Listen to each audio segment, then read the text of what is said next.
राम मंदिर के कारण नरेंद्र मोदी जी की कितनी सीट्स आएंगी? जय जय श्री राम। ये हिंदू समाज को तय करना है कि अब वो नरेंद्र मोदी को कितनी सीटें देगा, क्योंकि सवाल ये नहीं है कितनी सीटें आएंगी। अब हिंदू समाज के सामने सवाल ये है कि जिस व्यक्ति ने आपको राम मंदिर बना के दिया, आपके पूर्वजों का गौरव लौटाया, ये हिंदू समाज उसको कितनी सीटें देगा।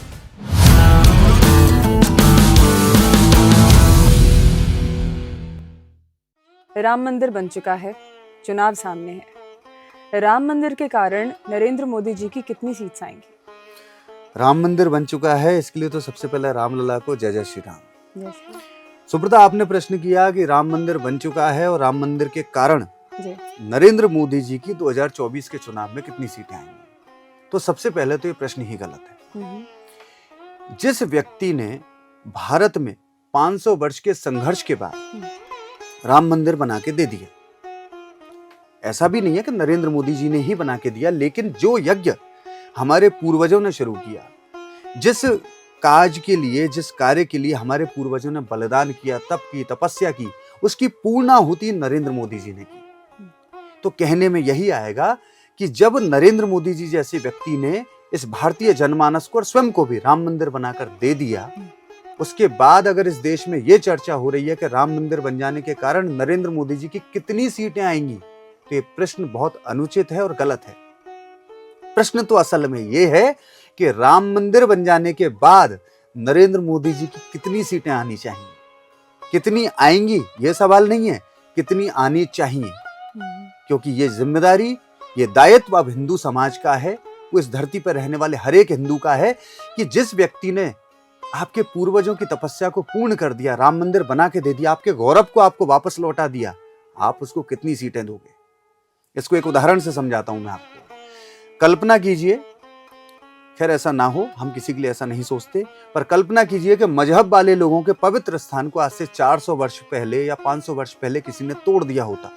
कौन से स्थान को? मूल स्थान को, उनके को 400-500 वर्ष पूर्व उनके मूल पवित्र स्थान को तोड़ देने के बाद उनके पूर्वज उस स्थान को वापस पाने के लिए संघर्ष करते, लड़ाई करते, युद्ध करते, बलिदान करते, गर्दनें कटवाते। 500 साल तक ये संघर्ष चलता। फिर उन मजहब वाले लोगों के पास 500 साल बाद एक नरेंद्र मोदी जैसा मसीहा आता और वो उनके उस पवित्र स्थान को बनाकर उनको वापस सौंप देता।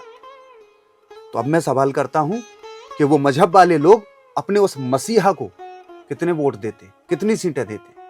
मैं गारंटी देता हूं, वो कौम, वो मजहब, ये कोई फ्री का अनाज, फ्री का ये, फलानी योजना, फलाना योजना, सबको अपने जूते की नोक के नीचे रख देती और वो कौम, वो मजहब वाले लोग 100 में से 100% वोट अपने उस मसीहा को देते। और यही नहीं, उस मसीहा के जाने के बाद वो मसीहा जिस व्यक्ति को टच कर जाता कि मेरे बाद ये, वो कौम अगले 5000 वर्ष तक सिर्फ उसी को चुनती रहती, अपने सारे स्वार्थों को परे हटाकर। तो अब ये सवाल नरेंद्र मोदी जी से, पत्रकारों से या विश्लेषकों से, उनसे बनता ही नहीं है।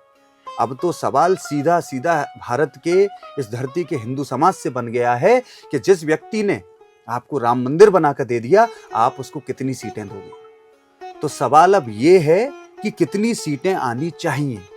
विमर्श अब इस पे होना चाहिए कि राम मंदिर बन जाने के बाद 100, मान लीजिए कि 100 हिंदू हैं, तो 100 में से कितने प्रतिशत हिंदू नरेंद्र मोदी जी को, या परोक्ष रूप से देखा जाए तो रामलला को वोट करेंगे, राम मंदिर को वोट करेंगे। अब प्रश्न भारतीय जनमानस के सामने ये है।